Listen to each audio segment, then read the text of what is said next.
ये हमारा 13th and last module है। इसमें हम पढ़ेंगे डिविडेंड पॉलिसी। डिविडेंड हमारे पास वो अमाउंट ऑफ मनी है या वो पोर्शन है कंपनी की अर्निंग्स का जो उसने प्रॉफिट कमाया है उसमें से, जो कि वो अपने शेयर होल्डर्स को देती है। ओके, सो डिविडेंड हमारा प्रॉफिट है जो कि हम डिस्ट्रीब्यूट करते हैं शेयर होल्डर्स में, paid out of retained earnings. अब एक कंपनी को अगर कुछ अर्निंग्स हुई हैं लेकिन वो उसने अपने ऑपरेशंस में ही लगा ली हैं, तो वो अर्निंग्स तो हुई मगर वो रिटेन नहीं हुई। रिटेन का मतलब वो बाकी बच गई आपके पास। तो अगर वो बाकी नहीं बची तो फिर आप उनमें से प्रॉफिट नहीं कमा सकते। बट अगर आपके पास कुछ अर्निंग बाकी बच गई हैं, यानी कि आपके पास अर्निंग्स रिटेन हो गई हैं, देन वो आपका प्रॉफिट है।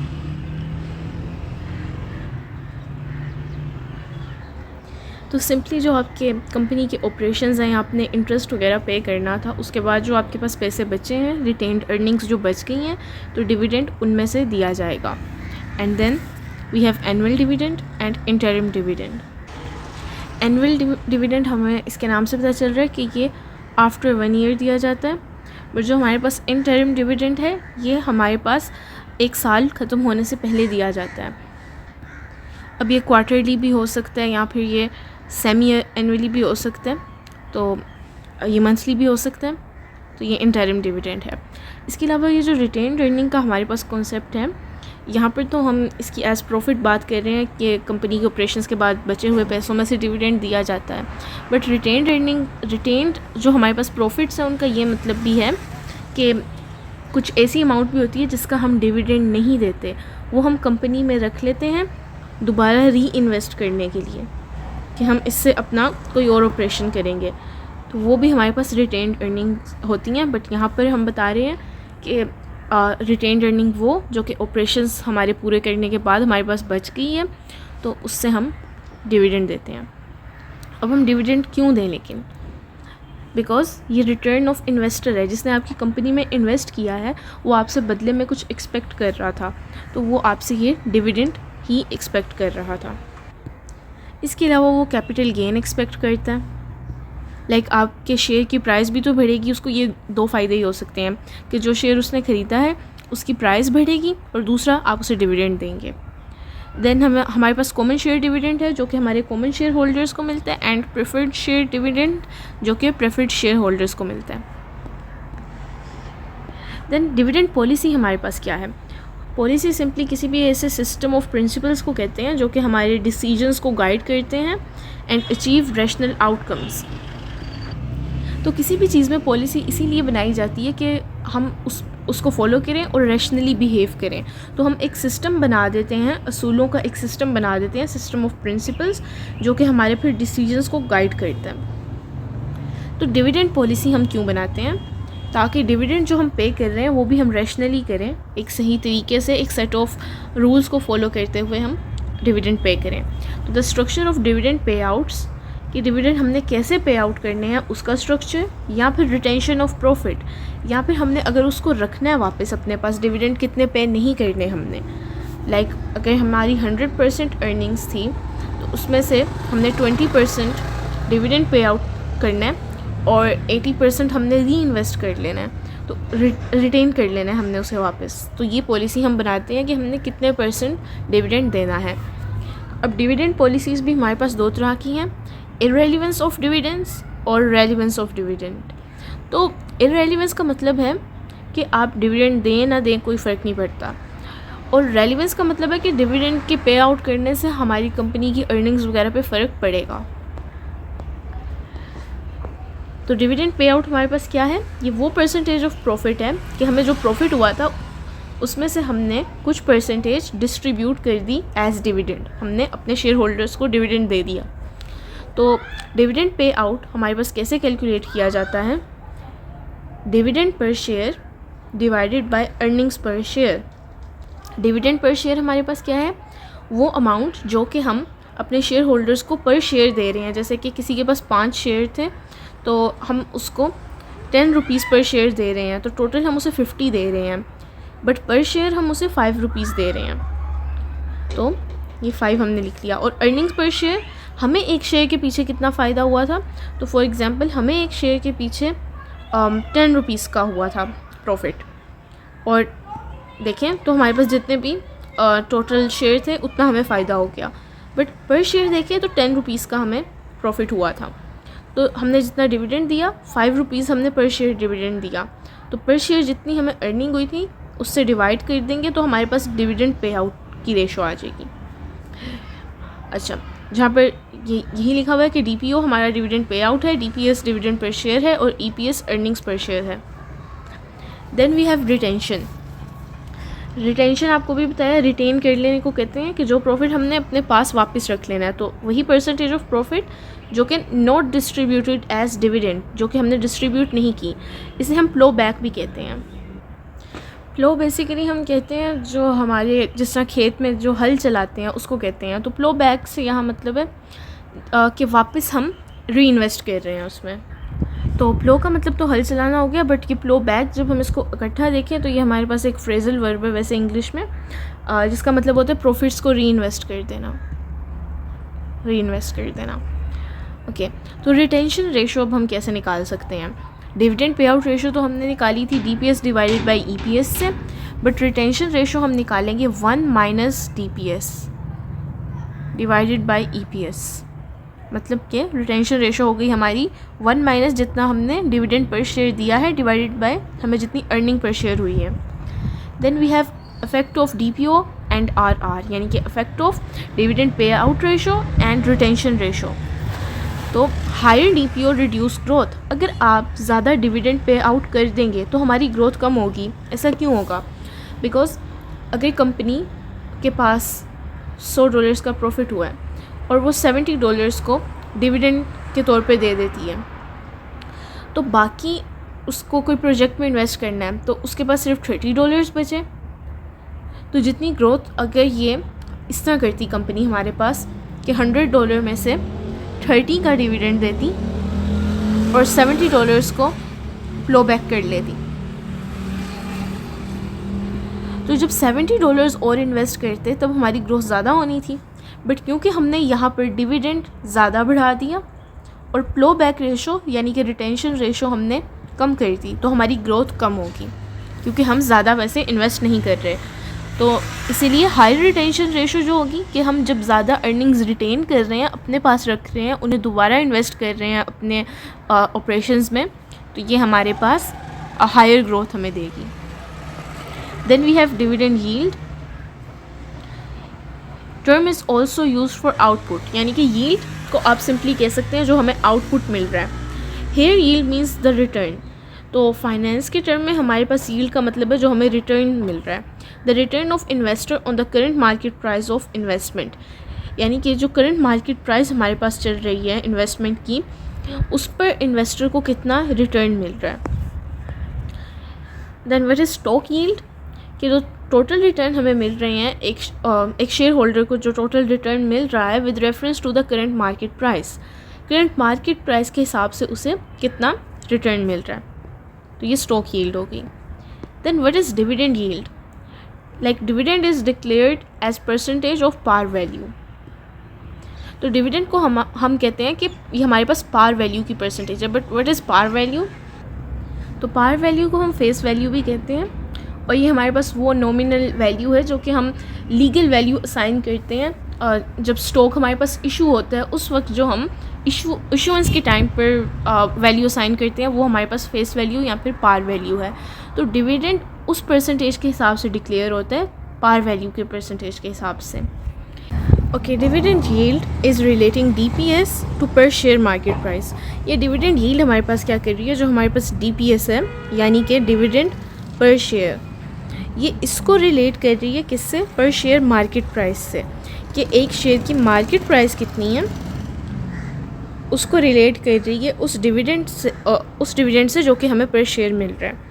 Okay, then we have passive and active dividend policies. तो डिविडेंड की पैसिव पॉलिसीज़ हमारे पास क्या हैं, dividend passive residual, irrelevance of dividend. Passive residual ये हमें कहता है कि हमारे पास डिविडेंड जो है वो इररेलेवेंट है, क्योंकि इस पॉलिसी में हमारे पास क्या करती हैं कॉरपोरेशंस के सिर्फ डिविडेंड तभी देते हैं ओनली अगर जो सारे हमारे कैपिटल एक्सपेंडिचर्स हैं और ऑपरेटिंग कॉस्ट है वो कवर हो चुकी हैं हमारी अवेलेबल अर्निंग से, और जो रेजिडुअल हमारे पास बचता है, जो एंड पर बचा कुचा होता है, तो उसको फिर एज डिविडेंड दे देते हैं। तो ये समझ लें लेफ़्ट ओवर कैश एक किस्म का होता है। और पैसिव फिर ये पैसिव भी होता है बिकॉज़ आप जो बचा कुचा है उससे निकाल रहे हैं, तब आपके पास एक तो फ्लक्चुएटिंग डिविडेंड्स आएंगे और इसके अलावा इनकन्सिस्टेंसी भी आएगी कि कभी मिल रहा है कभी नहीं मिल रहा, कभी कुछ भी नहीं बचा, तो फिर आप क्या करेंगे। तो इट्स लाइक कि आपने कैपिटल में अपने पहले इन्वेस्ट कर दी है, ठीक है, आप पहले कैपिटल को अपने देख रहे हैं, सिर्फ अपने ऑपरेशंस को नहीं, क्योंकि ऑपरेशंस तो आपने निकाल लिए ना पहले अपने प्रॉफिट से आगे, तो उसके बाद आप कैपिटल एक्सपेंडिचर्स को भी देख रहे हैं, उसके बाद डिविडेंड को आप लास्ट थिंग रख रहे हैं अपने पास।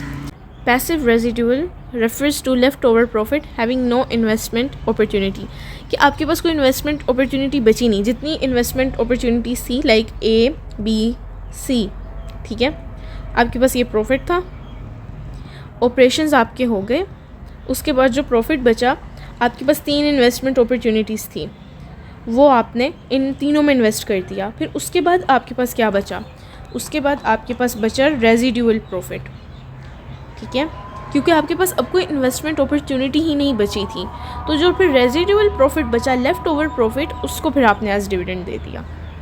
तो एक्टिव डिविडेंड पॉलिसी हमें क्या कहती है, ये हमें कहते हैं कि dividend is more than a passive residual, कि डिविडेंड कोई ऐसी चीज़ नहीं है कि आपके पास जो लेफ़्ट ओवर कैश बचा है सब कुछ इन्वेस्ट करने के बाद और कोई इन्वेस्टमेंट अपॉर्चुनिटी नहीं बची तब आप दें, बल्कि ये इन्वेस्टर्स हमारे पास चाहते हैं कि उन्हें डिविडेंड दिया जाए। तो फिर हमें ये देखना होता है इसमें कि कितनी परसेंटेज दी जाए, क्योंकि अब हम ऐसे तो नहीं कर रहे कि जो बचा है वो दे रहे हैं, तो फिर हमें एक परसेंटेज डिसाइड करनी पड़ेगी कि हमें कितना डिविडेंड पे आउट करना है। तो how to balance DPO and growth, कि डिविडेंड पे आउट और ग्रोथ को कैसे बैलेंस करना है, बिकॉज हमारी कंपनी ये भी तो नहीं चाहती कि बिल्कुल ही ग्रोथ रुक जाए और सारा प्रॉफिट हम एज डिविडेंड दे दें, तो वो ग्रोथ और डिविडेंड के बीच में बैलेंस करेंगे। तो डिविडेंड स्टेबिलिटी, स्टेबल डिविडेंड हमारे पास क्या होता है, कांस्टेंट पे आउट और फिक्स्ड परसेंटेज ऑफ प्रॉफिट, कि आपको हर महीने एक फिक्स्ड परसेंटेज या कांस्टेंट आपको पे आउट मिले, a fixed amount of dividend, तो इसका यही मतलब है कि डिविडेंड हमारा फिक्स्ड अमाउंट होगा। Stability is dependent on current and accumulated profit, तो स्टेबिलिटी डिपेंड करती है कि आपको करंटली कितना प्रॉफिट हो रहा है और कितना प्रॉफिट आपने बचा के रखा है। बिकॉज अगर आप एक स्टेबल डिविडेंड देने का सोचें बट आपके पास हर महीने उतना प्रॉफिट ही ना हो कि आप उतना डिविडेंड निकाल के दे सकें अपने शेयर होल्डर्स को, तो देन वो स्टेबिलिटी नहीं आएगी, वो इनस्टेबल डिविडेंड हो जाएगा आपके पास। देन पे out in stable dividend DPO is not constant, तो अब आप कहेंगे कि इन्होंने तो कह दिया कि डिविडेंड पे आउट कॉन्स्टेंट नहीं है, तो ये फिर अभी स्टेबल डिविडेंड कैसे हुआ। तो डिविडेंड पे आउट हमारे पास क्या थी, ये तो एक रेशो थी, लेकिन हम किस चीज़ को कांस्टेंट रख रहे हैं, हम अपनी अमाउंट ऑफ डिविडेंड को कांस्टेंट रख रहे हैं। तो फिर DPO कांस्टेंट क्यों नहीं है, ये इसलिए नहीं है कि फ़र्स्ट मंथ आप समझ लें आप मंथली बेसिस पर डिविडेंड दे रहे हैं, फर्स्ट मंथ में आपको $1000 का प्रॉफिट हुआ था, जिसमें से आपने $100 का समझे डिविडेंड दे दिया। सेकेंड मंथ में लेकिन आपको $1000 का प्रॉफिट नहीं हुआ, आपको $700 का प्रॉफिट हुआ, बट अमाउंट क्योंकि आपने सेम रखनी है तो आप अभी भी $100 का प्रॉफिट देंगे। तो अमाउंट तो आपकी सेम है $100, बट क्या आपकी dividend pay out ratio same होगी? नहीं, because dividend pay out ratio हमारे पास कैसे निकल रही थी कि हम डिविडेंड पर शेयर को डिवाइड कर रहे थे अर्निंग पर शेयर से, तो अर्निंग पर शेयर तो हमारे पास चेंज हो रही है, हाँ ये DPS हमारे पास चेंज नहीं हो रहा, EPS चेंज हो रहा है, तो रेशो हमारे पास कांस्टेंट नहीं रहेगी। In the long run DPO में बी द सेम, लेकिन लॉन्ग रन में देखा जाए तो DPO सेम हो सकता है, बिकॉज क्या पता किसी महीने अगर हमें लॉस हुआ है 700, इसमें से हमें लाइक फर्स्ट मंथ में 1000 था, देन 700, लेकिन उससे नेक्स्ट मंथ में हमारे पास $1300 हो जाएं, तो जो 300 यहाँ पर हमारे पास कांस्टेंट नहीं थे वो यहाँ पर ऐड हो गए, तो लॉन्ग रन में सबका हम टोटल करके देखें तो हो सकता है वो कांस्टेंट निकल आए।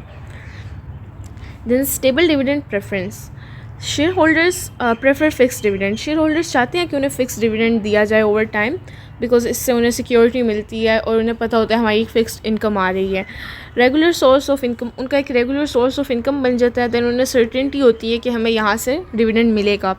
Informational content, image of the company, यानी कि अब किसी ने उनकी कंपनी में इन्वेस्ट करना है तो वो मार्केट में आपकी इमेज ही देखेगा ना आपकी कंपनी में इन्वेस्ट करने से पहले। तो अगर आप डिविडेंड टाइम पर देते होंगे तो आपकी कंपनी की रिप्यूट अच्छी होगी, कि इमेज अच्छी होगी कि ये कंपनी टाइम पर डिविडेंड देती है। और इंस्टीट्यूशनल प्रेफरेंस, और कुछ इंस्टीट्यूट्स भी प्रेफर करते हैं कि स्टेबल डिविडेंड दिया जाए। लेकिन डिविडेंड क्यों दें अगेन? तो शेयर होल्डर्स को सेटिस्फाई करने के लिए, रेगुलेटरी कंप्लायंस के लिए। अगर लीगली आप पे है कि आप डिविडेंड दें, आपकी कंपनी की पॉलिसी में लिखा हुआ है, तो आपको देना पड़ेगा। नो इन्वेस्टमेंट अपॉर्चुनिटी, और आपके पास आगे कोई इन्वेस्ट करने के लिए अपॉर्चुनिटी नहीं है तो आप फिर डिविडेंड दे दें, बिकॉज आप कैश रख के क्या करेंगे, आप अपने शेयर होल्डर्स को सेटिस्फाई करें। Why dividends are not paid, और डिविडेंड कब नहीं दिए जाते? तो तब नहीं दिए जाते जब आपके पास आगे इन्वेस्टमेंट अपॉर्चुनिटी है कि अगर हम ये डिविडेंड ना दें, इसकी जगह हम इन्वेस्ट कर लें तो हमें मज़ीद प्रॉफिट होगा। लिक्विडिटी, जब आप कंपनी बंद कर रहे होते हैं तब आपके पास होती है लिक्विडेशन, एक चीज़ लिक्विडेशन। बट ये दो डिफरेंट टर्म्स हैं, वो लिक्विडेशन होती है, लिक्विडिटी है। अब लिक्विडिटी का क्या मतलब है कि how quickly and easily an asset can be converted into cash, कि कितनी जल्दी आप एक एसेट को कैश में कन्वर्ट कर सकते हैं उसकी मार्केट प्राइस पर सिग्निफिकेंट कोई इम्पैक्ट के बगैर, कि उसकी मार्केट प्राइस ना कम हो, कि आपको उसको बेच के कैश देना है तो जो असल में उसकी मार्केट प्राइस आपको उससे कम मिल रहा है, तो ये ईजीली कन्वर्टेबल हो कैश में। कंट्रोल में be diluted if further shares are issued. अब मैंने आपको बताया था कि शेयर्स जो हैं हमारे पास, हमारे स्टॉक्स, ये ओनरशिप को रिप्रेजेंट करते हैं, ओनरशिप को। तो अब जिसके पास ज़्यादा शेयर्स हैं उसके पास ज़्यादा ओनरशिप है कंपनी की, और ओनरशिप जिसके पास है उसके पास मतलब कि कंट्रोल भी है। तो एक कंपनी नहीं चाहेगी कि अगर वो ज़्यादा और शेयर इशू करें तो उसका जो सा कंट्रोल है वो उसके हाथों से निकल जाएगा। बिकॉज़ अगर 70% उसके पास कंट्रोल था बट शेयर्स और इशू कर दिए तो वो 70 से 60% रह जाएगा अगर आपने 10% ओनरशिप और दे दी किसी को तो। बट कभी ऐसा भी हो सकता है कि कंपनी चाह रही हो कि हमारा कंट्रोल डाइल्यूट हो जाए, तो वैसा क्यों चाहेंगे? तो इसकी ये वजह हो सकती है कि जो एग्जिस्टिंग शेयर होल्डर्स हैं उनके पास बहुत ज़्यादा कंट्रोल है और वोटिंग पावर जो सी है वो कम है। बिकॉज जो शेयर होल्डर्स होते हैं उनके पास वोटिंग पावर होती है, तो आप वोटिंग पावर को बढ़ाना चाहते हैं। तो अगर आप उन पैसों से मज़ीद शेयर्स इशू कर देंगे तो कंट्रोल डाइल्यूट हो सकता है। तो डिविडेंड तब भी नहीं दिए जाएंगे जब आप मज़ीद शेयर्स इशू कर रहे हैं। तो इसका पॉजिटिव इम्पैक्ट भी हो सकता है और नेगेटिव भी। कि then we have binding covenants. Covenant हमारे पास बेसिकली एक एग्रीमेंट होता है, तो कोई ऐसा बाइंडिंग कोवेनेंट भी हो सकता है कि हमने डिविडेंड पे आउट नहीं करना। Okay, then we have types of dividend. Dividend की कितनी टाइप्स हैं? कैश डिविडेंड, कि आप एज कैश ही डिविडेंड पे कर दें, या फिर स्टॉक डिविडेंड, और क्या आप स्टॉक की सूरत में भी कर सकते हैं। Then annual and interim dividend, ये हमारे टाइम के लिहाज से आ जाता है, तो इनके बारे में देखते हैं। कैश डिविडेंड, इन्वेस्टर्स प्रेफर करते हैं cash, and liquidity is required, because liquidity आपको बताया यही कि कितनी ईजीली आप कैश में किसी चीज़ को कन्वर्ट कर सकते हैं। may lead to borrowing. और कैश डिविडेंड हमें बोरोइंग पे कैसे लेके जा सकती है कि हमें कर्ज़ लेना पड़ जाए, बिकॉज आपने इतना कैश दे दिया कि आपको अब कैश की ज़रूरत पड़ गई है, तो फिर आपको बोरो करना पड़ेगा। And reduces the market price of the stock, और आपके स्टॉक की मार्केट प्राइस भी कम हो जाएगी। तो ऐसा क्यों होगा? अब बिकॉज जो अब कंपनी ने डिविडेंड दे दिया तो उनकी वेल्थ में क्या हो रही है? उनकी वेल्थ में तो रिडक्शन हो रही है ना, उनकी वेल्थ कम हो रही है। तो ये जो रिडक्शन हो रही है इसको हमें स्टॉक प्राइस में एडजस्ट करना पड़ता है, ये रिफ़्लेक्ट करना पड़ता है, तो हम स्टॉक की प्राइस की डाउनवर्ड एडजस्टमेंट कर देते हैं। ओके, दैन स्टॉक डिविडेंड और बोनस शेयर हमारे पास क्या होते हैं कि पेमेंट ऑफ स्टॉक और payment of company shares as dividend, कि जो कंपनी के स्टॉक हैं हम उनको एज डिविडेंड पे कर रहे हैं। यानी कि अगर किसी को हमने 5,000 का डिविडेंड देना था बट हम अब कैश डिविडेंड नहीं दे रहे, उसकी जगह हम उसे 5,000 के स्टॉक्स दे रहे हैं। अब ये हमारे पास क्या करता है? Increase the issued capital. तो जो कैपिटल हमारा एक्विटी हमारे कैपिटल को रिप्रेजेंट करती है, तो इसमें हमारा इंक्रीज़ होता है कैपिटल में। Percentage holding does not change. तो तो परसेंटेज होल्डिंग चेंज कैसे होती है? ये तब चेंज होती है अगर कंपनी नए शेयर आपके पास इशू कर रही है, लेकिन आप नए शेयर नहीं खरीद रहे। तो कंपनी देखें, कंपनी पहले 70 शेयर इशू किए थे फॉर एग्ज़ाम्पल, ठीक है, और आपके पास 2 शेयर्स थे। अब कंपनी ने 72 शेयर्स इशू कर दिए हैं और आपके पास 2 शेयर्स हैं। तो पहले आपके पास परसेंटेज जो थी अब आपके पास उससे कम हो गई है। बट इसमें आपको क्या हो रहा है कि जैसे वो न्यू शेयर इशू कर रहे हैं तो वो आपको एज डिविडेंड शेयर्स ही दे रहे हैं। तो जैसे जैसे उनकी स्टॉक की इशुएंस बढ़ रही है, आपके पास भी आपकी होल्डिंग में बढ़ रहा है, तो आपकी परसेंटेज होल्डिंग चेंज नहीं होगी। No cash outlay and market price goes down. No cash outlay का मतलब है कि आपके पास कोई कैश फ्लो नहीं हो रहा, ठीक है, and then market price goes down. इसमें भी मार्केट प्राइस आपके पास नीचे जा रही है बिकॉज आपने और शेयर्स इशू कर दी हैं। Okay, then stock split and reverse split. Stock split हमारे पास क्या होता है कि एक शेयर को हम डिवाइड कर रहे हैं 2 for 1। जो पहले आपके पास एक शेयर था, फॉर एग्जांपल 50 रुपीज़ का एक शेयर था, तो अब आपने उसके 25 रुपीज़ के 2 शेयर्स बना दिए। तो ये आपने एक ही स्टॉक को स्प्लिट कर दिया है। तो इससे क्या होता है, बुक वैल्यू रिड्यूस होती है और पार वैल्यू यानी कि जो फेस वैल्यू होती है वो भी हमारे पास रिड्यूस होती है proportionally, but book value does not. कि ये जो है पार वैल्यू फेस वैल्यू ये तो प्रोपोर्शनली चेंज हो रही है कि जितना आप स्प्लिट करते जाएंगे उस प्रोपोर्शन में चेंज आएगा, बट बुक वैल्यू रिड्यूस तो हो रही है बट प्रोपोर्शनली नहीं हो रही। Then number of share increases. Number of share हमारे पास बढ़ जाएंगे बिकॉज हमने 1 के 2 कर दिए या 1 के 3 कर दिए, लाइक दिस। तो make it convenient for investors. तो इन्वेस्टर्स के लिए कन्वीनियंट हो जाएगा, जिन्होंने इन्वेस्ट करना है वो कम अमाउंट में ज़्यादा स्टॉक्स खरीद सकते हैं। Share capital does not change. अब टोटल कैपिटल तो आपका चेंज नहीं हो रहा, बस आपके नंबर ऑफ़ स्टॉक्स चेंज हो रहे हैं, number of stocks.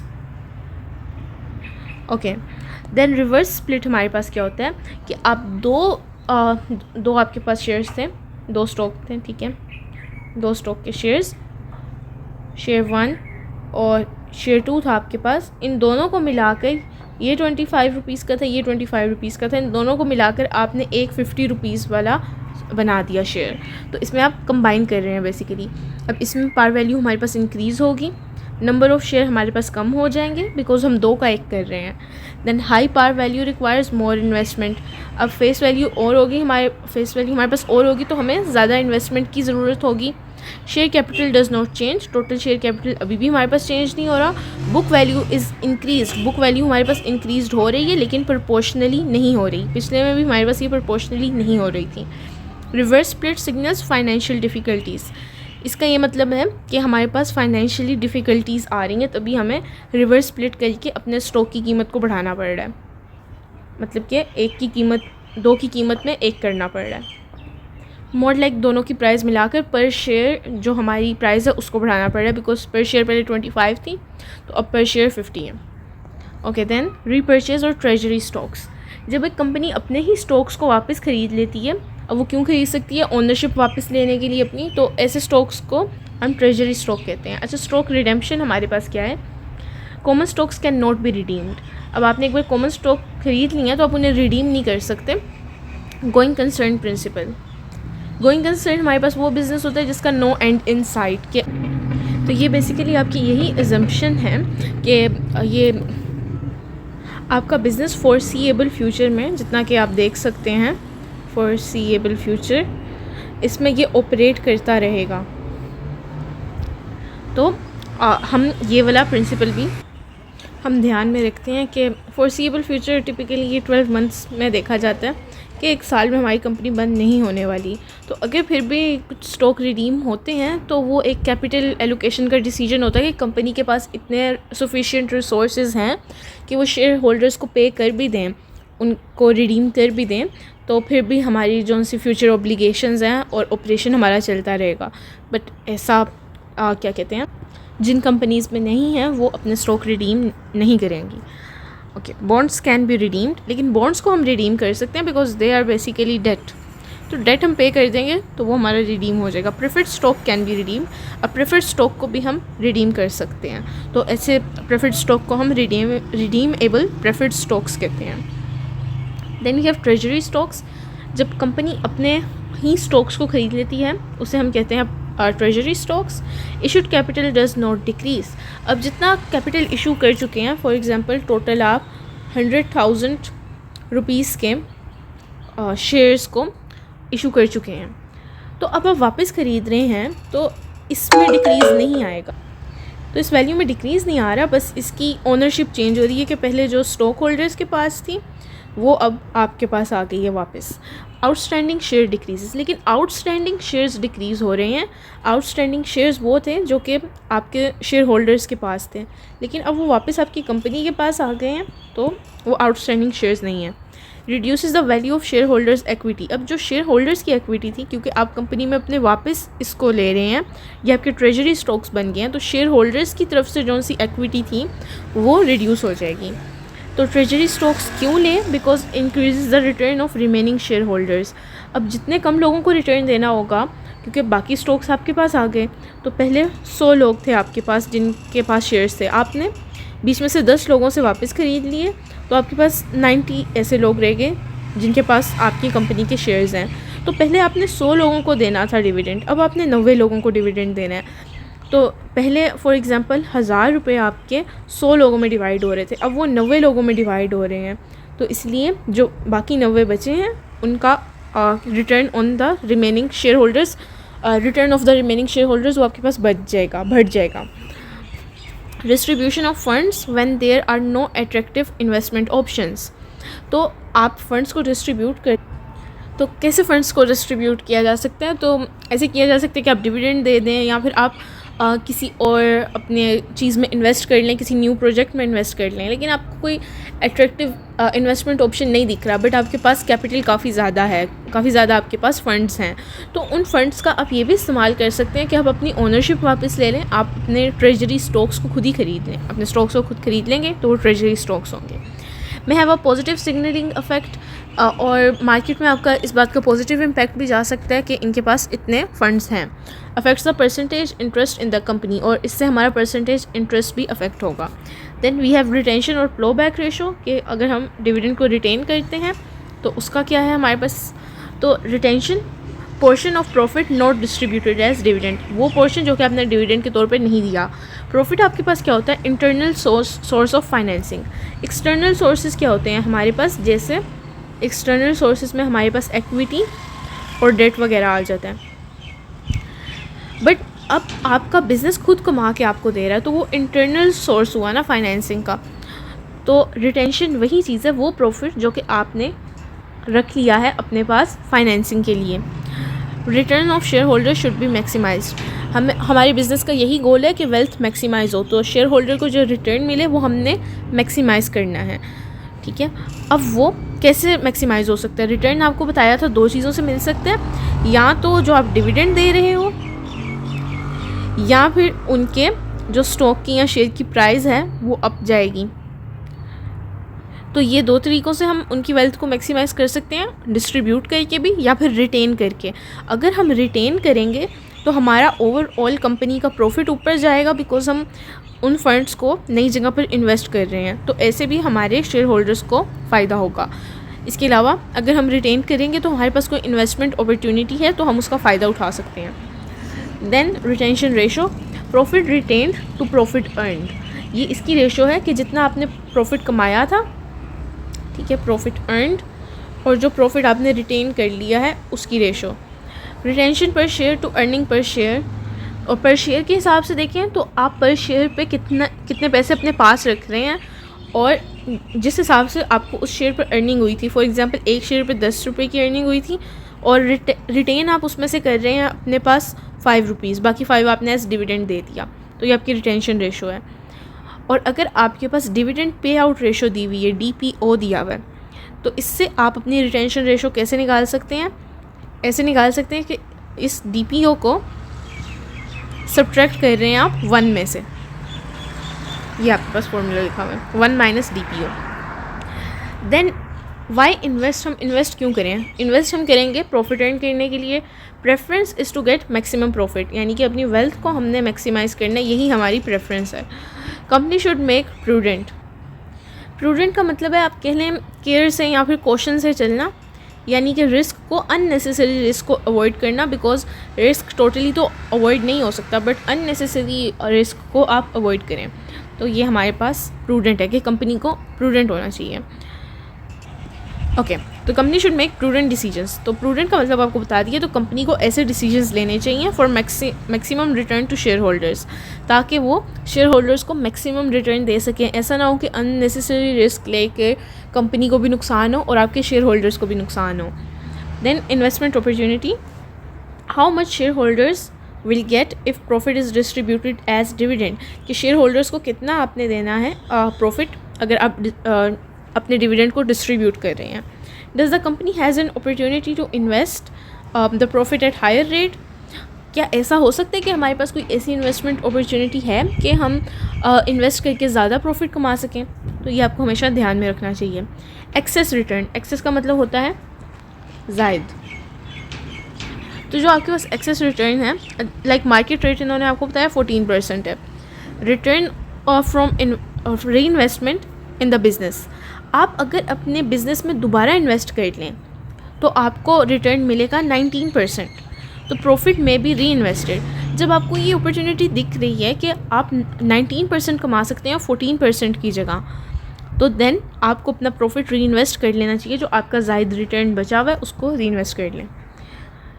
Then dividend considerations हमारे पास क्या हैं, ये कंसीडरेशंस हैं जो हमें बातें ध्यान में रखनी है कि इन्वेस्टर्स की क्या प्रेफरेंस है। क्या इन्वेस्टर चाहते हैं कि हमें डिविडेंड दे दिया जाए, या वो चाहते हैं कि आप कहीं और भी इन्वेस्ट करें, मज़ीद इन्वेस्ट कर लें, वो रिस्क लेने को तैयार हैं कि नहीं। इन्वेस्टमेंट अपॉर्चुनिटी, आपके पास आगे कोई इन्वेस्टमेंट अपॉर्चुनिटी है भी कि आप अगर डिविडेंड नहीं देते तो उसकी जगह आप इन्वेस्ट कर रहे हैं। अवेलेबिलिटी ऑफ प्रॉफिट, या आपके पास इतना प्रॉफिट है, ऐसा ही ना हो कि आपके पास इतना प्रॉफिट ही नहीं हो रहा ऑपरेशंस के बाद कि आप डिविडेंड भी ना दे सकें और आप कहीं री इन्वेस्टमेंट भी ना कर सकें। देन वी हैव टैक्सेस, आपको बताया था डबल टैक्सेशन होती है हमारे पास।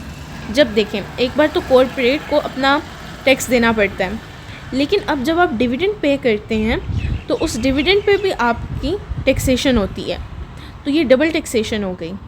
तो डिविडेंड देते हुए ये भी ध्यान रखना होता है, कुछ शायद आपको आपके शेयर होल्डर्स कहें कि नहीं वी डोंट नीड डिविडेंड, हम अपनी वैसे प्रॉफिट मैक्सिमाइजेशन दूसरे तरीके से चाहते हैं कि कंपनी के शेयर्स की प्राइस बढ़ जाए, तो आप हमें डिविडेंड ना दें, आप री इन्वेस्ट कर लें। लाइक फाइनेंसिंग कॉस्ट देना है हमारे पास। फाइनेंसिंग में जो हमारे पास एक्विटी, कॉस्ट ऑफ एक्विटी और कॉस्ट ऑफ डेट हम पढ़ चुके हैं, इनको भी कंसीडर करना है हमने। देन रेगुलेटरी रिक्वायरमेंट्स के क्या हमारे पे कोई ऐसी लीगल ऑब्लिगेशन है कि हमने डिविडेंड देना कि नहीं देना। एंड लिक्विडिटी के अवेलेबिलिटी ऑफ कैश आप कह लें। तो इन सब चीज़ों को आपने कंसीडर करना है। अब डिविडेंड की रेलिवेंस की बात करें तो प्रेफरेंस ऑफ कैश डिविडेंड, जो रेलिवेंट कहते हैं डिविडेंड को, वो कहते हैं कि प्रेफरेंस हम क्या करेंगे कि हमें कैश में डिविडेंड मिल जाए। बर्ड इन हैंड कॉन्सेप्ट, इसका क्या मतलब है, ये हमारे पास एक इडियम है कि a bird in hand is better than two in the bush, कि ऐसा ना हो कि एक परिंदा जो आपके हाथ में है आप उसको छोड़ के आप एक, फॉर एग्ज़ाम्पल अगर कोई हंटर है तो उसके पास एक परिंदा है और उसको पास झाड़ी में 2 परिंदे दिख रहे हैं, तो ऐसा ना हो कि जो उसके अभी हाथ में है वो उन 2 के चक्कर में इस एक को भी गवा दे। तो ये कहते हैं कि जो रेलिवेंस ऑफ डिविडेंड के कायल हैं वो ये कहते हैं कि बर्ड इन हैंड कि जो डिविडेंड आ रहा है वो आने दो, री इन्वेस्टमेंट का क्या पता रिस्क में आपको नुकसान हो जाए, तो इसलिए ये बर्ड इन हैंड थ्योरी है। और वो ये भी आर्ग्यू करते हैं कि ये हमारी एक रेगुलर इनकम है। देन टैक्स कंसिडरेशन, तो टैक्स कंसिडरेशन में ये आ जाता है कि अथॉरिटीज़ कैसे आपको ट्रीट कर रही हैं, कि अगर डिविडेंड के तौर पे ट्रीट कर रही हैं तो उस पर आपको ऑर्डिनरी इनकम टैक्स का रेट लगेगा, या फिर वो कैपिटल गेन के तौर पे ट्रीट कर रही हैं तो उस पर लोअर टैक्स होता है। और कैपिटल गेन तभी होगा जब आप किसी एसेट में दोबारा कंपनी इन्वेस्ट कर लेगी, तो ये टैक्स की कंसिडरेशंस भी होती हैं। देन फाइनेंशियल सिग्नलिंग, इसमें भी आपको क्या कहते हैं, आपकी मार्केट में पॉजिटिव या नेगेटिव सिग्नल जा सकते हैं। Home made dividend is not practical, home made dividend हमारे पास क्या चीज़ है ये आपको समझना होगा। फॉर एग्ज़ाम्पल अगर आपको कैश डिविडेंड नहीं मिल रहा बट आपके पास किसी कंपनी के 50 स्टॉक्स हैं, तो कैश डिविडेंड आपको नहीं मिल रहा बट आपको पैसों की ज़रूरत है, तो आप क्या चाह रहे हैं कि मैं इसमें से 10 स्टॉक्स को बेच देता हूँ। तो उस पर आपको कुछ प्रॉफिट होगा, तो वो आपका होममेड डिविडेंड है। तो बेसिकली ये एक सेल्फ जनरेटेड कैश फ्लो होता है जो कि आपको कंपनी की तरफ से नहीं मिल रहा। ये इन्वेस्टर जिसके पास ये 50 स्टॉक्स थे वो खुद जनरेट कर रहा है अपने शेयर्स का एक पोर्शन बेच कर, और वो कंपनी का वेट नहीं कर रहा कि वो मुझे ट्रेडिशनल कैश डिविडेंड दें। तो ये जो रेलिवेंस ऑफ डिविडेंड है ये कहते हैं कि ये प्रैक्टिकल बात नहीं है। Okay, theory of relevance of dividend. तो अब इसकी हम थ्योरी पढ़ लेते हैं कि the relevance theory of dividend argues, ये हमारे पास क्या आर्ग्यू करते हैं कि डिविडेंड डिसीजन, कि जो भी आप डिविडेंड का डिसीजन लेंगे वो मार्केट वैल्यू को अफेक्ट करेगा, हमारी फर्म की मार्केट वैल्यू को वो अफेक्ट करेगा, एंड देयरफॉर डिविडेंड मैटर्स, और इसलिए डिविडेंड मैटर करता है, अनलाइक जो हमने इररेलेवेंस पढ़ी थी। ओके, तो ये हमें ज़रा इलेबोरेट कर लेते हैं कि dividend decision affects the market value of the firm, ये हमने पढ़ लिया। Investors are generally risk averse. Risk averse का मतलब है कि इन्वेस्टर जनरली हमारे पास ऐसे होते हैं कि वो रिस्क के पीछे रहते हैं कि हमें इतना रिस्क ना लेना पड़े, तो वो सर्टेनिटी को, कि उन्हें पक्का कोई बात पता हो, सर्टेनिटी को प्रेफर करते हैं इंस्टेड ऑफ टेकिंग रिस्क। तो कोई भी नहीं चाहेगा क्योंकि उनका जो कैपिटल जो उन्होंने इन्वेस्ट किया है वो डूब जाए। तो timing of return matters, timing भी मैटर करती है कि at the start of fiscal year आपको डिविडेंड मिल रहा है, एनुअली मिल रहा है, सेमी एनुअली मिल रहा है। और a bird in hand is better than two in the bush, ये वही बात हो गई कि वो कहते हैं कल का हमें क्या पता, हम रिस्क पर आपके पास री इन्वेस्ट कर दें, बट अगर आप हमें डिविडेंड दे देंगे तो वो अभी हमारे पास a bird in hand consider होगा।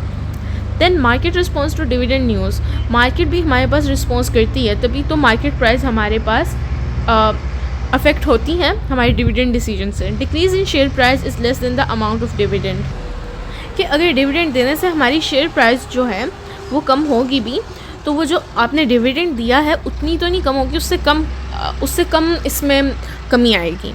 Market adjust the price soon after the payment of dividend, तो मार्केट अपनी प्राइस को एडजस्ट कर लेती है जैसे कि आप डिविडेंड पे करते हैं। वोल्टर्स अप्रोच, वोल्टर ने हमें क्या कहा, इफ़ ROI, अगर रिटर्न ऑन इन्वेस्टमेंट आपके पास greater than return on equity है, देन रिटेन अर्निंग्स। और अगर रिटर्न ऑन इन्वेस्टमेंट कम है रिटर्न ऑन एक्विटी से, तब रिटेन मत करो अर्निंग्स, तब डिविडेंड दे दो। If two rates are the same, अगर रिटर्न ऑन इन्वेस्टमेंट और रिटर्न ऑन एक्विटी आपके पास इक्वल हैं, तो कंपनी शुड बी इनडिफरेंट, कि चाहे डिविडेंड दे दे तब भी कोई फ़र्क नहीं पड़ता, अगर ना दे तब भी कोई फ़र्क नहीं पड़ता। तो वोल्टर का फॉर्मूला क्या था एक्विटी की वैल्यू निकालने के लिए, value of equity is equal to, उसने कहा इनिशियल डिविडेंड जो आप दे रहे हैं, ठीक है, D initial dividend divided by KE, cost of equity, cost of equity minus G, आपकी expected growth rate of earnings. तो आपने क्या करना है, अगर एक्विटी की वैल्यू निकालनी है तो जो इनिशियल डिविडेंड है उसको डिवाइड कर देना है cost of equity minus expected growth से। देन थ्योरी ऑफ रेलिवेंस, हमारे पास इसमें गॉर्डन की अप्रोच आ जाती है। गॉर्डन ने हमें क्या कहा, shareholders are risk averse, कि वो रिस्क नहीं लेना चाहते। वो कहते हैं कि आज जो हमारे पास कैश है वो बेहतर है फ्यूचर कैपिटल गेन से, कि अगर फ्यूचर में हमें कैपिटल गेन होगा भी री इन्वेस्टमेंट से, तो आज हमें कैश मिल जाए वो ज़्यादा अच्छा है। दस वो इसी थ्योरी को करते हैं कि a bird in hand is worth more than two in the bush, वो इस पर यकीन रखते हैं। ओके, देन गॉर्डन थ्योरी ने क्या किया, रिजॉल्व्स इन्वेस्टर अनसर्टेनिटी, कि इन्वेस्टर रिस्क नहीं लेना चाहता कि फ्यूचर तो अनसर्टेन है, फ्यूचर में पता नहीं क्या होगा, तो वो कहते हैं डिविडेंड दे दो।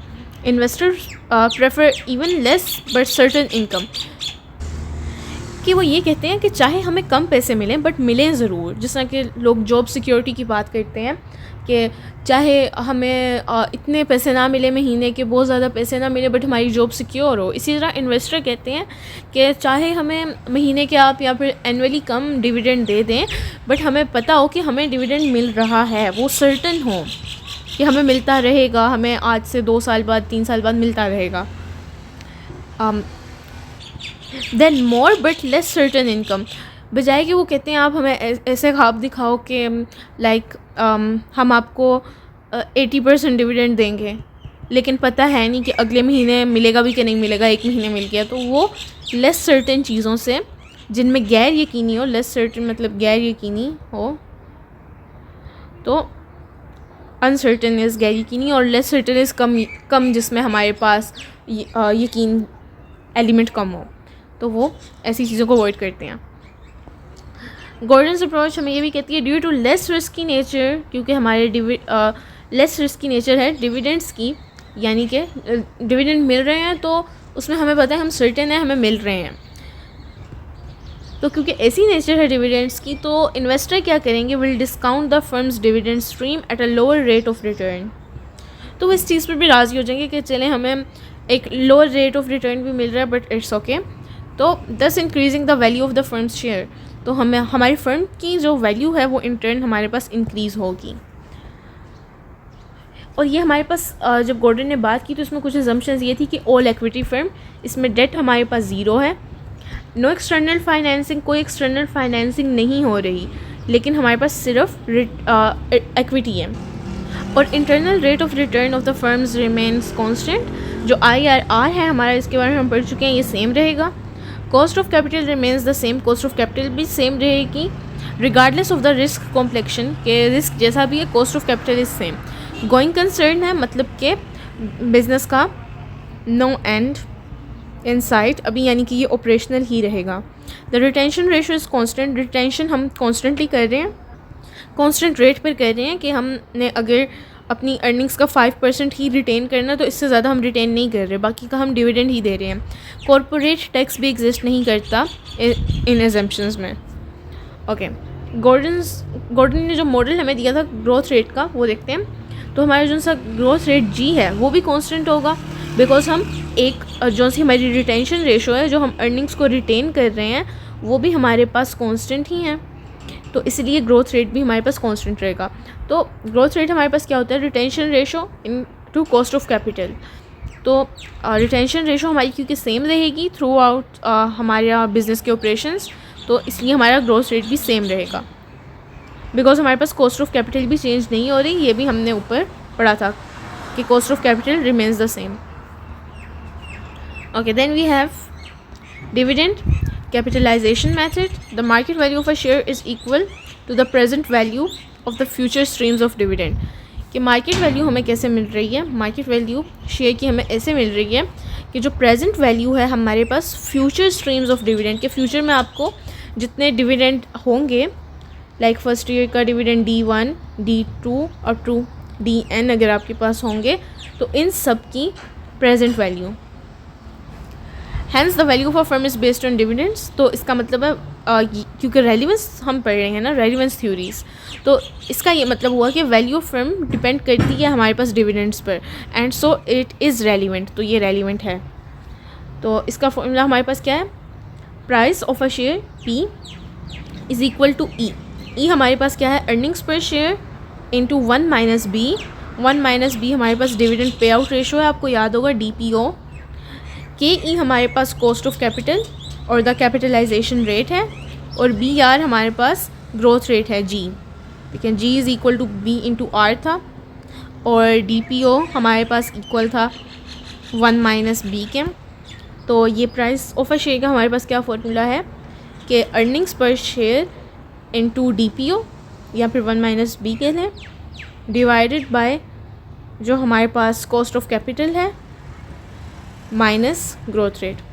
तो आप इसको ऐसे भी लिख सकते हैं, यानी कि P is equal to E into DPO divided by जो cost of capital minus growth rate. Okay, signalling theory. Signalling theory हमें कहती है कि payment of dividend send signals, हम अगर हम डिविडेंड देते हैं तो वो सिग्नल भेजता है ऑफ स्ट्रेंथ कि ये कंपनी डिविडेंड दे सकती है, and future growth of the company कि ये एक अच्छी कंपनी है, ये डिविडेंड पे करती है। Change in the dividend policy sends a signal. अब आप डिविडेंड पॉलिसी में चेंज करेंगे तो वो आपके मार्केट में सिग्नल भेजेगा। अब वो सिग्नल पॉजिटिव सिग्नल भी हो सकता है और नेगेटिव सिग्नल भी हो सकता है, डिपेंड्स।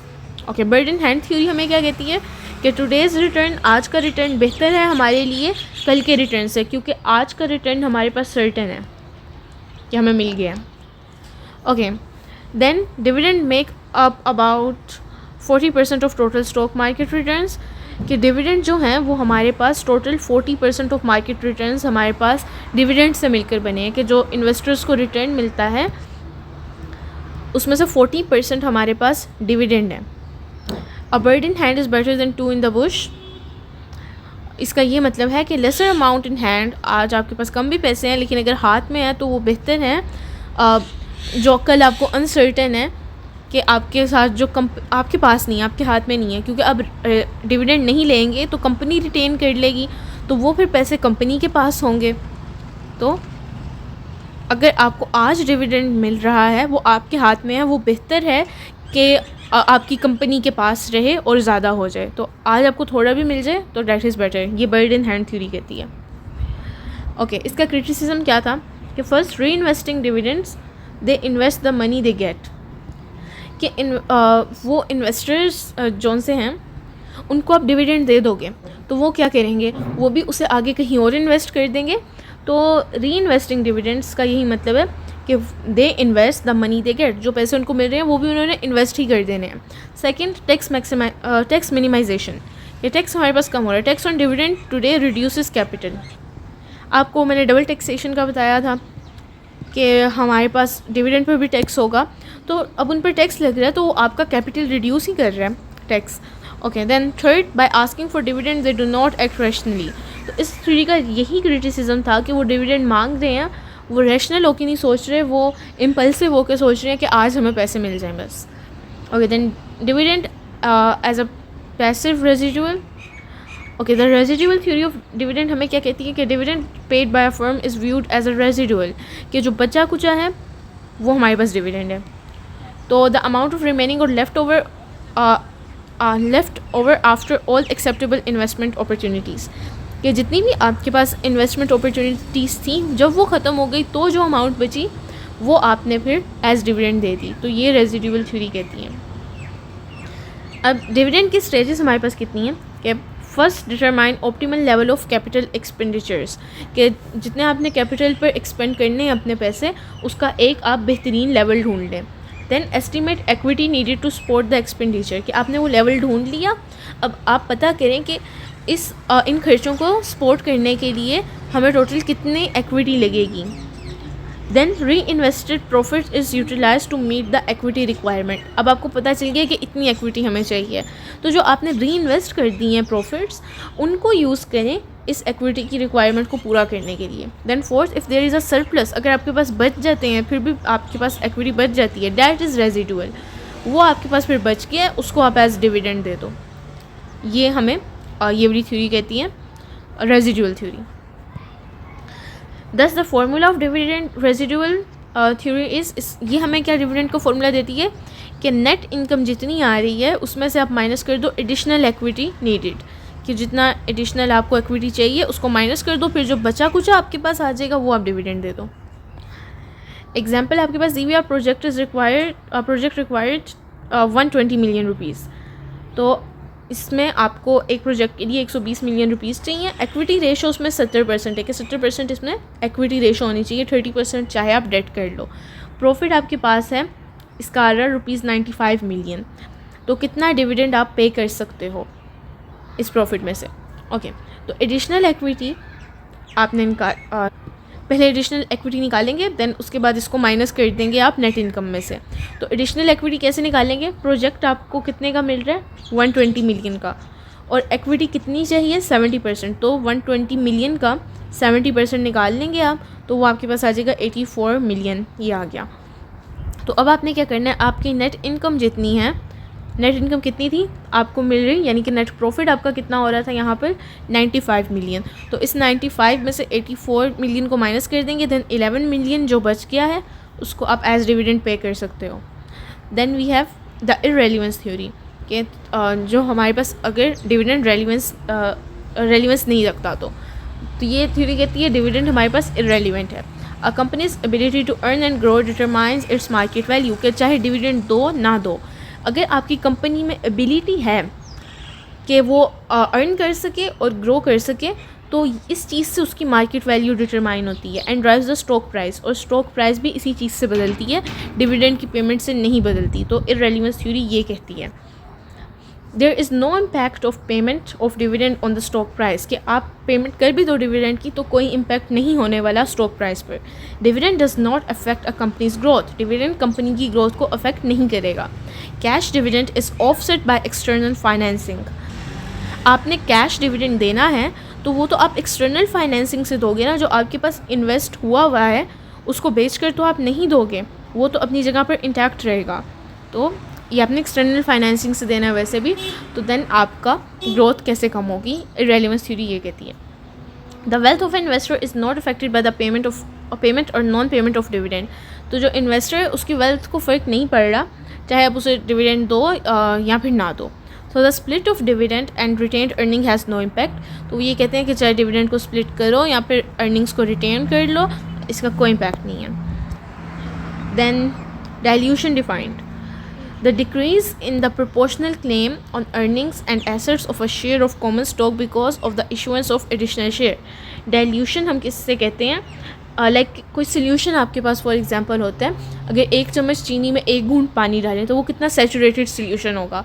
उसमें आप उसी 1 चम्मच को आप 10 लीटर पानी में डालें तो वो आपका डाइल्यूटेड सोल्यूशन होगा.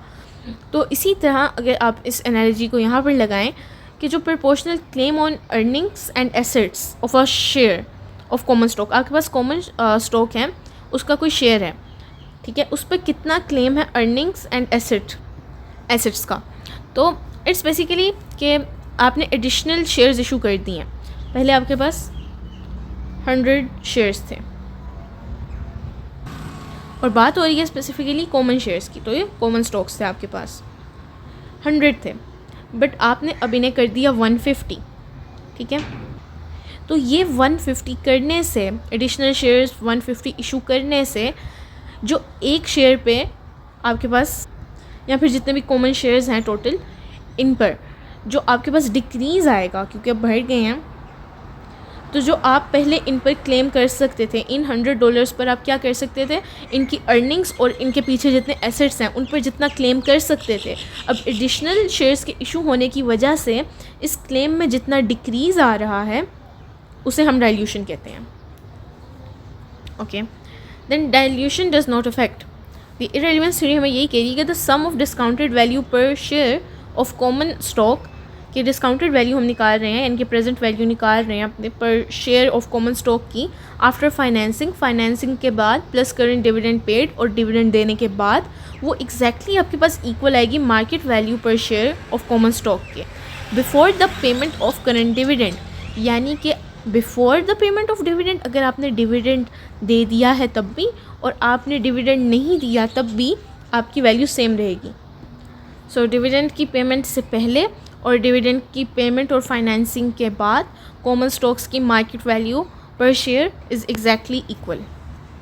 सो रिजल्ट ऑफ डाइल्यूशन हमारे पास क्या हुआ, शेयर होल्डर्स आर इनडिफरेंट, उनको फ़र्क नहीं पड़ता बिटवीन रिसीविंग डिविडेंड्स के डिविडेंड लें वो या फिर अर्निंग्स फर्म ही रिटेन कर ले. Then we have homemade dividend. If dividends are lower तो अपने इन्वेस्टर्स क्या करते हैं कि वो कुछ शेयर्स को सेल कर देते हैं ताकि उन्हें कैश डिस्ट्रीब्यूशन थोड़ी सी मिल जाए. तो इफ़ डिविडेंड्स आर हायर, लेकिन अगर डिविडेंड हायर है तो वो परचेज़ कर लेते हैं एडिशनल शेयर्स कि हमें यहाँ से ज़्यादा डिविडेंड मिल रहा है तो हम और शेयर्स क्यों ना ख़रीद लें, तो वो ऐसे डिविडेंड कमाते हैं. तो रेलेवेंस थ्योरी में कहते थे कि होम मेड डिविडेंड प्रैक्टिकल नहीं है. अच्छा, theory of irrelevance of dividend part 3.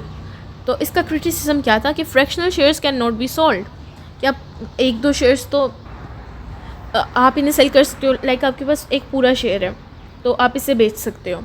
But अगर आपके पास फ्रैक्शनल शेयर है, फ्रैक्शनल शेयर क्या होता है कि एक कंपनी का शेयर फॉर एग्जांपल बहुत महंगा शेयर है, ये आपके पास $1000 का शेयर है, तो आप पूरा नहीं ख़रीद सकते, तो आप 0.5 ख़रीद लेते हो इसका हिस्सा, उसे फ्रैक्शनल शेयर कहेंगे. तो इसको आप बेच नहीं सकते फ्रैक्शनल शेयर्स को. तो जिसने फ्रैक्शनल शेयर्स ऑन किए हुए हैं, लाइक वो अपने पूरे शेयर्स नहीं बेचना चाहता, वो फ्रैक्शनल शेयर्स बेचना चाहता है, तो ऐसा नहीं हो सकता. ब्रोकरेज कमीशन, और जब आप बेचते हैं तब बीच में एक ब्रोकर होता है तो उसको भी कमीशन देना पड़ता है. तो ये भी क्रिटिसिज्म किया गया कि वहाँ पर आपको कमीशन देना पड़ेगा। Then percentage of holding reduce with the sale of share, अगर शेयर बेच दोगे तो जितने परसेंट आप होल्ड कर रहे हो शेयर्स उसमें कमी आ जाएगी परसेंटेज में। Institution with large holding will not make homemade dividend, जो ऐसे इंस्टीट्यूशन हैं जिनके पास बहुत ज़्यादा होल्डिंग्स हैं वो होममेड डिविडेंड नहीं लेंगे। Okay, there are other forces of the market affecting prices, तो मार्केट में और भी ऐसी फोर्सेस होती हैं जो कि प्राइजेस को मैनिपुलेट कर सकती हैं, वो भी अफेक्ट करती हैं। देन टैक्स रेट्स में भी different on dividend and capital gains, ऐसा भी हो सकता है कि जो डिविडेंड अगर दे रहे हैं तो उस पर टैक्स रेट डिफरेंट हो, और कैपिटल गेन कर रहे हैं, री इन्वेस्टमेंट कर रहे हैं तो उस पर टैक्स रेट डिफरेंट हो। देन और क्रिटिसिज्म ये भी था कि retained earnings have no cost of financing, कि अर्निंग रिटेन कर लोगे तो उस पर कॉस्ट ऑफ फाइनेंसिंग नहीं पड़ेगी। क्यों? क्योंकि वो तो इंटरनल फाइनेंसिंग है ना, वो आप मज़ीद एक्विटी नहीं ले रहे, आप मज़ीद डेट नहीं ले रहे, वो तो आप प्रॉफिट से कर रहे हो। Whereas others have flotation cost, बाकी पे आपको फ्लोटेशन कॉस्ट पड़ेगी। देन वो ये भी कहते हैं कि डिविडेंड हमारे पास पॉजिटिव सिग्नल भेजता है। And laws and regulations, laws से भी आप रिक्वायर्ड हो सकता है, लीगली आप पर ओब्लिगेशन हो सकती है कि डिविडेंड दें। Lack of trust on directors, और कुछ लोगों को डायरेक्टर्स पर भी ट्रस्ट नहीं होता कि ये कल को कंपनी को लिक्विडेट कर देंगे, हमारे पैसे हमें मिले ना मिले, तो डिविडेंड कुछ लोग लेना चाहते हैं इसलिए। Example 1, all earnings are paid as dividend, सारी अर्निंग अगर आपने एज डिविडेंड दे दी तो करंट पोजीशन आपकी क्या है कि अर्निंग्स थी आपके पास $0.8 per share, all paid out as dividend, ये सब आपने एज डिविडेंड दे दी, तो रिटेन्ड अर्निंग्स आपके पास 20% है।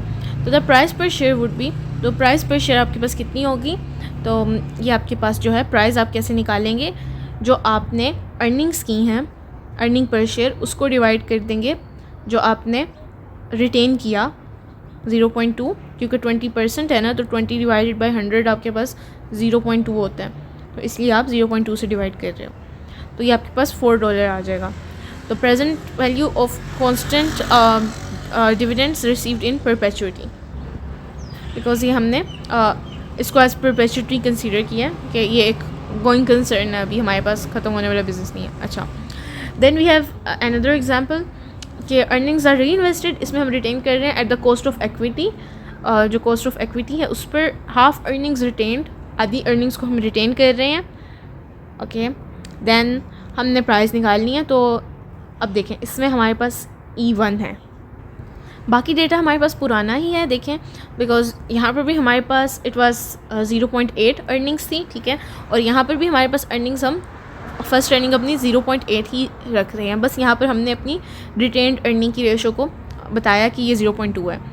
देन ये हमने फॉर्मूला पढ़ा था प्राइस का कि जो अर्निंग है उससे आपने मल्टीप्लाई कर देना है 1 - B अपना DPO dividend pay out ratio divided by retained earnings minus जो आपका ग्रोथ रेट था जो कि BR था, तो ये आपके पास अगेन आपका आंसर आ गया। No change in share value and so dividends are irrelevant, तो इन्होंने आपको दोनों फार्मूला से बताया कि देखें हमने रिटेंशन रेशो भी चेंज करके देखी और डिविडेंड पहले हमने पूरा डिविडेंड भी पे करके देखा, तो दोनों में कोई चेंज नहीं आया, तो वो यही कहते हैं कि आपका डिविडेंड इररेलेवेंट है।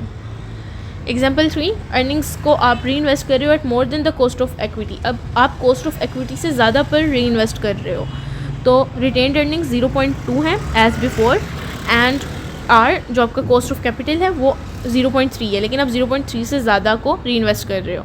अभी भी हम प्राइस निकाल के देख लेते हैं, यानी कि इतना ही कर रहे हैं हम, पूरा कॉस्ट ऑफ कैपिटल जितना कर दिया, तो अभी हमने निकाला, देन हमारी प्राइस चेंज हो गई। In this case share price rises, इसमें हमारी प्राइस राइज करेगी because extra earnings retained have been invested in a particularly valuable way, कि जो एक्स्ट्रा अर्निंग हमने रिटेन की थी हमने उनको वैल्यूएबल वे में इन्वेस्ट कर दी है, तो हमारी प्राइस पर शेयर बढ़ गई है। Okay, then we have another example कि earnings are reinvested at less than the cost of equity, और अगर हमने अर्निंग्स जो हैं उनको री इन्वेस्ट किया है लेकिन कॉस्ट ऑफ एक्विटी से कम की है, cost of equity for example हमारे पास 0.3 थी ना, तो अब हमने 0.1 को इन्वेस्ट किया है, री इन्वेस्ट किया है, और रिटर्न ऑन रिटेन्ड अर्निंग्स हमारे पास सेम है 0.2। देन हम प्राइस निकालते हैं, तो अब हमारी प्राइस कम हो गई है। मिलर एंड मोडिलियानी आर्ग्यूमेंट, तो इनका आर्ग्यूमेंट ये था डिविडेंड पॉलिसी के हवाले से, the crux of M&M's position is that the effect of dividend payments on shareholder wealth is exactly offset by other means of financing, कि आप चाहे डिविडेंड पे कर दो या पे आउट ना करो, वो आपका ऑफसेट हो जाएगा by other means of financing. तो अगर आप ऑफसेट का मतलब समझें तो ये समझ लें बैलेंस आउट हो जाएगा या फिर कैंसिल आउट हो जाएगा, जैसे आप कहते हैं कैंसिल हो जाएगा। तो अदर मीन्स ऑफ फाइनेंसिंग से आपका ये बैलेंस हो जाएगा। The assumptions are certainty and perfect capital markets, लेकिन अजम्पशन इन्होंने यही की थी कि हमारी मार्केट्स जो सी हैं वो परफेक्ट होंगी और सर्टेनिटी भी होगी। तो इनका आर्ग्यूमेंट ये था, retention of profit does not affect share holders, और रिटेंशन आप करें या ना करें, डिविडेंड पे आउट करें ना करें, तो शेयर होल्डर्स को फ़र्क नहीं पड़ेगा। They can make homemade dividend, इन्होंने कहा कि शेयर होल्डर्स हमारे होममेड डिविडेंड बना लेंगे, यानी कि शेयर्स को बेच कर, लेकिन रेलिवेंस थ्योरी ने कहा था homemade dividends are not practical. Okay, then firm के लिए इन्होंने क्या कहा कि firm is not affected by payment of dividend, firm को भी फ़र्क नहीं पड़ता as it is offset and it can be offset by external means of financing. तो ये भी उन्होंने कहा बैलेंस आउट हो जाएगा दूसरे मीन्स ऑफ फाइनेंसिंग से। Okay, then conservation value, firm can not create value by altering the dividend पे आउट। तो इररेलेवेंस यही कह रही है कि आप वैल्यू क्रिएट नहीं कर सकते डिविडेंड पे आउट को अल्टर करने से, इसको चेंज करने से। Investors are able to replicate any dividend stream, investor किसी भी डिविडेंड स्ट्रीम को रेप्लिकेट कर सकते हैं। लोअर डिविडेंड, अगर कम डिविडेंड होगा तो वो सेल कर देंगे some shares and get desired cash, वो शेयर्स को बेच के कैश ले लेंगे। हायर डिविडेंड होगा तो वो एक्स्ट्रा शेयर्स खरीद लेंगे कंपनी के। This they can made home made dividends, तो वो डिविडेंड कमा लेंगे, होम मेड डिविडेंड कमा लेंगे। Then we have tax considerations, कि पर्सनल टैक्स रेट जो होता है हमारे on capital gains is less than on dividend income, कि अगर आपको डिविडेंड मिल रहा है तो उस पर टैक्स ज़्यादा देना पड़ेगा, और अगर आप उसको री इन्वेस्ट कर रहे हो, कैपिटल गेन कर रहे हो, तो उस पर टैक्स कम होगा। तो इस हिसाब से तो इट इज़ बेटर कि आप डिविडेंड ना लें। The capital gains tax is deferred until the actual sale of the stock, तो कैपिटल गेन टैक्स आपका तब तक कम रहता है, उसको कम करके रिकॉर्ड किया जाता है जब तक आप एक्चुअल सेल नहीं करते स्टॉक की। अगर आप जब सेल करेंगे तब उस पर तो आपको टैक्स पड़ेगा, जैसे आप CGT और कैपिटल गेन टैक्स कहते हैं, तो वो तब पड़ेगा, लेकिन तब तक आपका टैक्स डिफ़र हो जाएगा, कम हो जाएगा। But better not to get dividend, then यहाँ पर भी हमें यही बात साबित हुई कि डिविडेंड ना लो, टैक्स बच रहा है आपको। Then paying capital gain tax and no tax on dividend gives timing option. देखें, अगर आप डिविडेंड ले रहे हैं, हर महीने ले रहे हैं फॉर एग्जांपल, तो आपको हर महीने टैक्स देना पड़ रहा है, लेकिन आप कैपिटल गेन टैक्स अगर दे रहे हैं CGT, जो कि सिर्फ आपने अपने कैपिटल को, शेयर को बेचने पर देना है, तो आपके पास टाइमिंग का ऑप्शन आ जाएगा। तो ये भी आपके पास एक बेनिफिट होगा डिविडेंड ना लेने का। Corporate and individual investor have different tax rate, जो कॉर्पोरेट पे टैक्स पड़ना है और जो इंडिविजुअल इन्वेस्टर पे टैक्स पड़ना है, उन दोनों के डिफरेंट रेट्स हैं। No impact on tax exempted individuals, और जिन लोगों को टैक्स से छुट्टी मिली हुई है कि उन्होंने टैक्स नहीं देना, तो उन पर तो कोई इम्पैक्ट नहीं होगा टैक्स का। Then we have flotation cost. Flotation cost क्या होती है? The cost associated with issuing securities, कोई सिक्योरिटी आप इशू करते हैं such as underwriting, legal listing या फिर प्रिंटिंग फ़ी, तो उस पर जो फ़ी आती है उसे फ्लोटेशन कॉस्ट कहते हैं। इसका फॉर्मूला क्या है हमारे पास? Okay, so DGR is dividend growth rate. अब इसमें लेकिन हम इस F को, यानी कि अपनी फ्लोटेशन कॉस्ट को भी कंसीडर कर रहे हैं। तो अगर फ्लोटेशन कॉस्ट निकालनी है तो इधर से आप F को एक साइड पर ले जाएं, बाकी आप फ्लोटेशन कॉस्ट निकाल सकते हैं। बट अभी जो डिविडेंड ग्रोथ रेट है वो इक्वल है हमारे पास डिविडेंड डिवाइडेड बाय जो हमारे पास issue price of the stock है, इसको आप मल्टीप्लाई कर रहे हैं 1 माइनस फ्लोटेशन कॉस्ट से, और इसमें आप ऐड कर रहे हैं G, इस पूरी टर्म में आप G को ऐड कर रहे हैं। तो ये आपकी फ्लोटेशन कॉस्ट का फॉर्मूला। और अगर कॉस्ट ऑफ न्यू इक्विटी आप निकालनी है, देन अगेन आप अपने, वही आपका फॉर्मूला है कि इसकी आपको यहाँ पर एग्जांपल्स दी हुई हैं, आप इन्हें देख सकते हैं।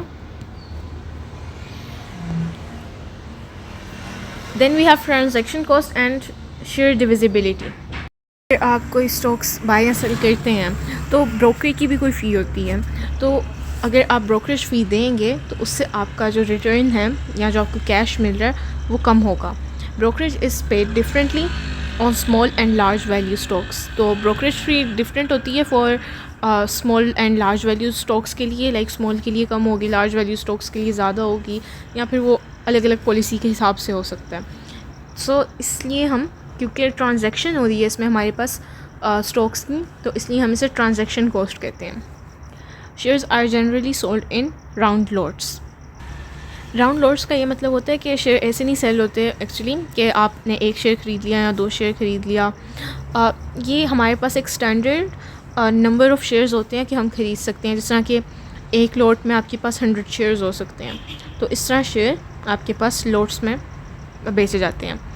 Shares are not divisible. Shares को इस तरह आधा करके भी नहीं ख़रीदा जा सकता कि शेयर को आप डिवाइड कर लें, एक को 2 कर लें। वो जब कंपनी खुद करती है तो that's a different thing. Okay, अब इंस्टीट्यूशनल रिस्ट्रिक्शंस। कुछ कंपनीज़ होती हैं which pay regular dividend and investments from endowments are restricted for capital gains. तो एंडाउमेंट आपने सुना होगा, दीज आर सम फंड्स। ये फंड्स होते हैं लाइक यूनिवर्सिटीज़ को दिए जाते हैं, बट उनको कैपिटल गेंस के लिए ही यूज़ किया जा सकता है, उसको आप डिविडेंड्स वगैरह के लिए यूज़ नहीं कर सकते। इसको आप यानी कि इन्वेस्ट कर सकते हैं, अपने एसेट्स में इन्वेस्ट कर सकते हैं, बट इससे आप कुछ नहीं कर सकते। तो restrictions on liquidation of capital, इसके अलावा आप पे ये रिस्ट्रिक्शन भी हो सकती है कि आप कैपिटल को अपने, जो आपके पास चीज़ें हैं, जो आपके एसेट्स हैं, उनको कैसे उनकी लिक्विडेशन कर सकते हैं कि नहीं कर सकते। क्या आप कोई भी आपके पास प्लांट है, आप उसको बेच कर उसको कैश में कन्वर्ट कर सकते हैं, तो ये इंस्टीट्यूशनल रिस्ट्रिक्शंस हो सकती हैं आपके पास। ओके, दैन फाइनेंशियल सिग्नलिंग, जो सी हमारी फाइनेंशियल सिग्नलिंग होती है, it is based on market imperfections. क्योंकि मार्केट परफेक्ट नहीं होती हमारे पास, हमने बताया, तो इसकी वजह से ही हमारे पास फाइनेंशियल सिग्नलिंग वर्क करती है। Dividend send signals about a firms profitability. Dividends बताते हैं कि फ़र्म प्रॉफिट में जा रहा है कि नहीं, क्योंकि अगर प्रॉफिट में जा रहा होगा तभी वो डिविडेंड पे करेगा। Then dividends are better than announcements of profit और ग्रोथ। कि अगर आपको डिविडेंड दिया जा रहा है, that is a practical thing, बजाय कि आपको खाली ज़ुबानी कलामी वो अनाउंसमेंट कर रहे हैं कि प्रॉफिट होगा या ग्रोथ होगी कंपनी की, तो dividends are better in that sense. तो कंसिस्टेंट पे आउट सिग्नल्स, कि अगर कंसिस्टेंटली एक कंपनी डिविडेंड्स पे कर रही है तो ये क्या सिग्नल देता है कि better than what it looks, कि ये कंपनी अगर बज़ाहिर अच्छी नहीं भी दिख रही, बट ये अपने शेयर होल्डर्स को डिविडेंड दे रही है, तो इट इज़ बेटर देन जो ये दिख रही है।